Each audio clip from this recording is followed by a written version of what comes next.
Hi and welcome to another battle report. This is a 6,000 point battle report between two Empire armies and an army of Tomb Kings and an army of Demons.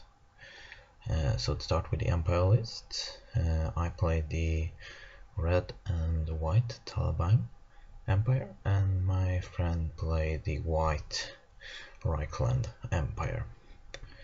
So on the hill we have a cannon and another cannon, and we have a unit of 9 knights with great weapon and a bus of great sword. In that unit we have a warrior priest and a captain. Then we have a Hurricanen, a unit of big bus of big unit of halberdiers with detachment of 10 handgunners and 10 swordsmen.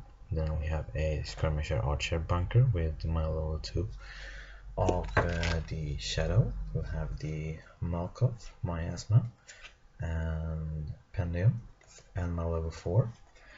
We have the Withering, Pit of Shades, Mind Razor, and Enfeebling the Foe. And then we have a big unit of Spearmen, and in that Spearman unit we have the level 4 of his Wizard of Life, and he have Flash to Stone, Throne of Vines, Dwellers Below, and Regrowth. And then we have the other Empire flank. We have a Luminarch. We have a big unit of halberdiers. We have his Battle Standard Bear, we have his General Archlector in there, I think, and a warrior priest with detachment of 10 swordsmen and 10 handgunners. We have 2 mortars there. We have a Pope Mobile. Then we have 10 pistoliers. Behind them is 10 crossbowmen, a steam tank, a other cannon, a captain on a peg, a other cannon, and a unit of 9 knights with the Battle Standard Bearer, a other captain with 1 of roll boss save, and my elected, the Grandmaster with the Rune Fang. And for the Tomb King Demon side, we played that the Tomb King march if they are within 12 inches of the general. We play 4d6 with some magic, no Rain of Chaos for demons. And for the armies then, we have 3 chariots, a Warswings, a unit of Tomb Guards with the general in it, a Skull Cannon behind that, a big unit of Skeleton Warrior with a Beast of Nurgle in front of it, a Casket, a Hero Titan, a Bunker of Archer with he is level 4 of Death. He have the Fate of Yuna, Soul Blight, Lanif, and Spirit Leech. And he also have his level 4 Hero Titan who has the Lord of Hekara. He have all of the buffs, the Killing Blow, the Ward Save, the Movement Spell, and Double Attack Spell. And then we have a Greater Demon, the Blood one, another unit of 10 archers, and some flamers. We then have the Soul Grinder for the demons, another Beast of Nurgle, a unit of flamers, a unit of Bloodletters with a Herald of Corn in it, another Soul Grinder.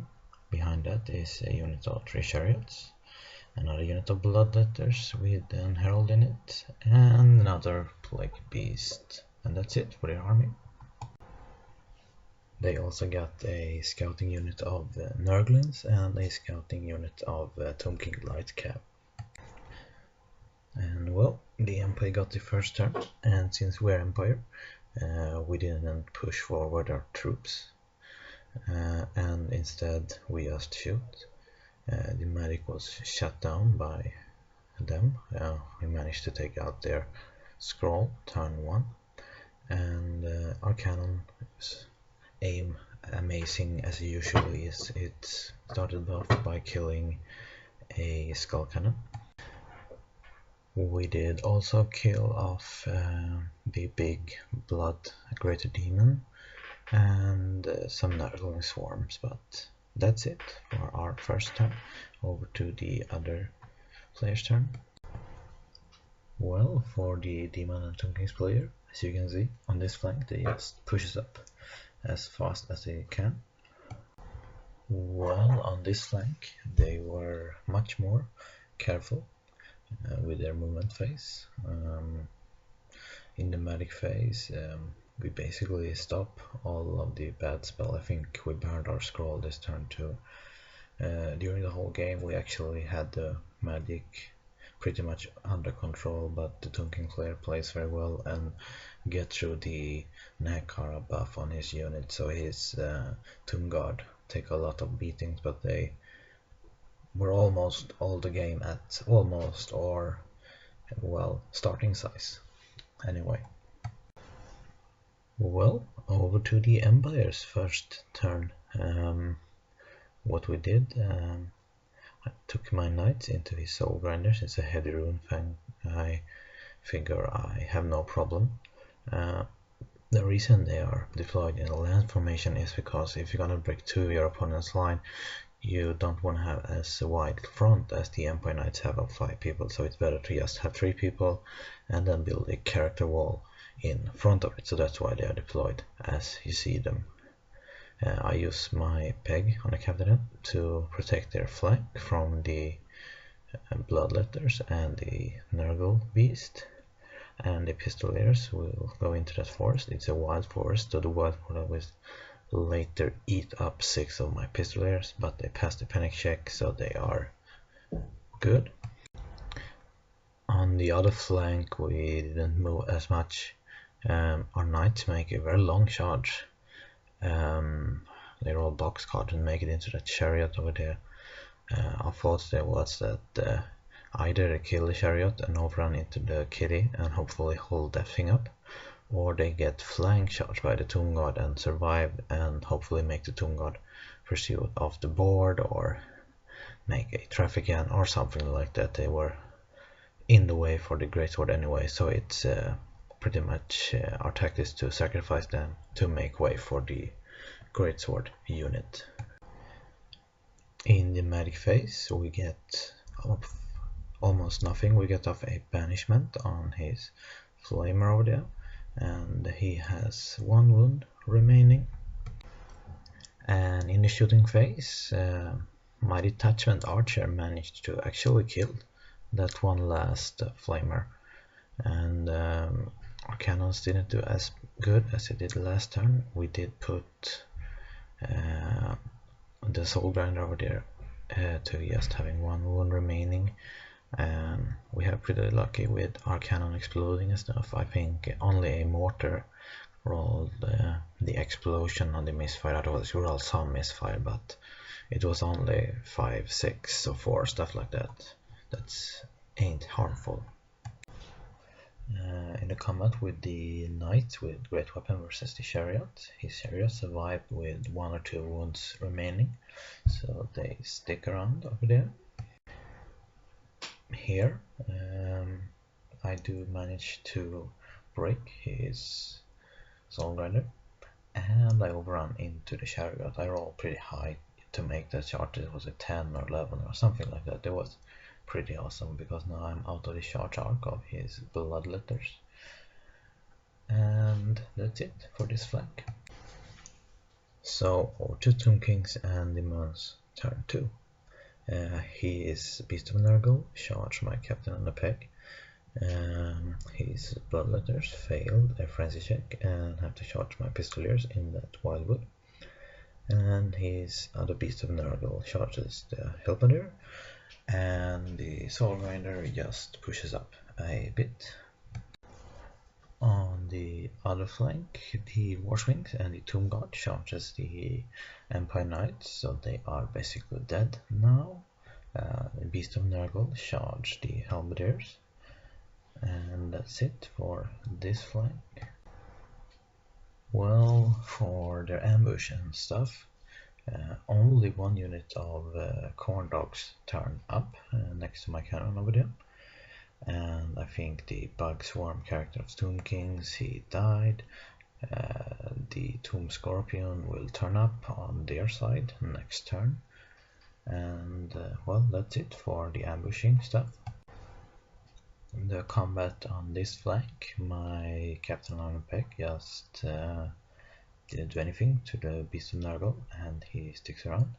The Bloodlettlers, of course, kill the Pistoliers, and they overrun just 2 or 3 inches, so they end up still in that forest. Well, on this flank I did kill the Chariot after they had crumbled, but his Chariot managed to actually punk the Grandmaster, so that's a lot of points for just a Chariot unit to get, and I reform like this to get some nice flank shots on his unit in the middle of the board. And of course, since I mentioned earlier, he got a lot of buffs on the Tomb Guard, he got double attack, he ward up and stuff like that, so they easily just killed the knights. I think there were nobody left to fight back, and well, the reform like this, imagine the unit standing where the Moon Trace is now, because they are pretty hard to line up, so that's why he just have the base over there now. Well, for the Empire's turn 3, the Halberdiers kill that Beast of Nurgle in combat, and they overrun into that Soul Grinder, hopefully just popping it in the first turn. And my knight's flank shot is Archer. Well, for our turn, no more movement. You can see in the top corner that the steam tanks have slammed into the flank of the Bloodletters, that is. And Magic, we did burn their other scroll. I stupidly throw a banishment on that corn dog over there, but I have a Magic Rest 3 and a 5 ward, so 2 up ward, so that was just stupid of me. And well, we shoot some cannons at them and stuff like that, and there are still 2 remaining of them, so they're gonna take out my cannon next turn. Well, in combat, the Halberdier couldn't manage to punk a wound on that Soul Grinder, so it kills some Halberdier and sticks around. My steam tank slams into that Bloodletter, and I kill like 10-ish of them, and I take a wound on my tank. The Knights kills the Archer and overrun into the next Archer unit. Some of them run through the woods, so one of them die from a dangerous terrain test. So over to the Tomb King and Demon player, and well, his dogs charge my cannon, and shockingly he will kill me, and then reform to face my other cannon on that hill. On this flank, his Nurglings will charge the detachment unit of the Swordsman, and the dogs pop up over there, but it may not be visible on this picture, but the Luminarch is actually in their flank, so if I don't mention it anymore, the Luminarch will flank charge them and will basically hold them up for the rest of this game. In the magic phase, he gets off some buffs on his unit, so they push up a little bit more. Well, except for moving his troops, his magic really didn't manage to do a lot.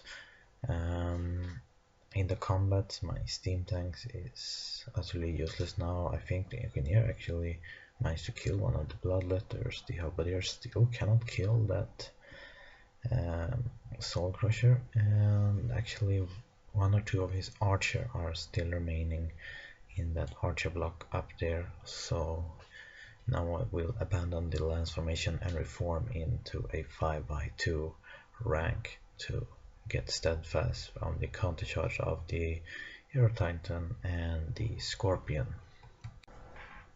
So for the 4th turn of the Empire, the Greatsword charged the Kitty, and the Swordsman charged the Skeleton Warrior, and this turn we get off a great magic phase.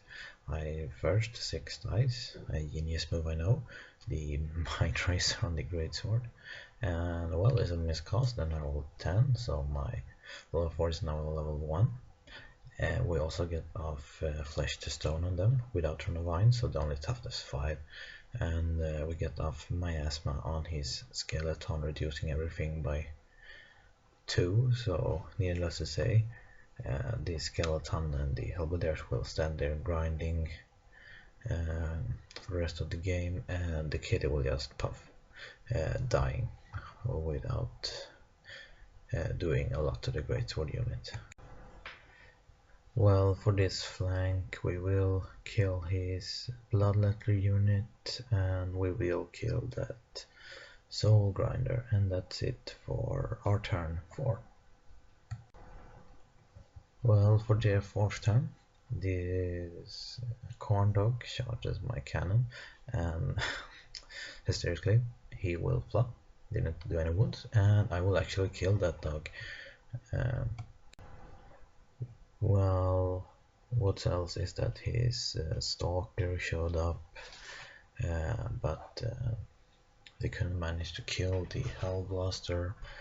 His Tomb Guard charges my this Swordman, and well, they can only redirect into the Greatsword with the Mind Razor, and he didn't want to do that. So that's basically what happened on this flank.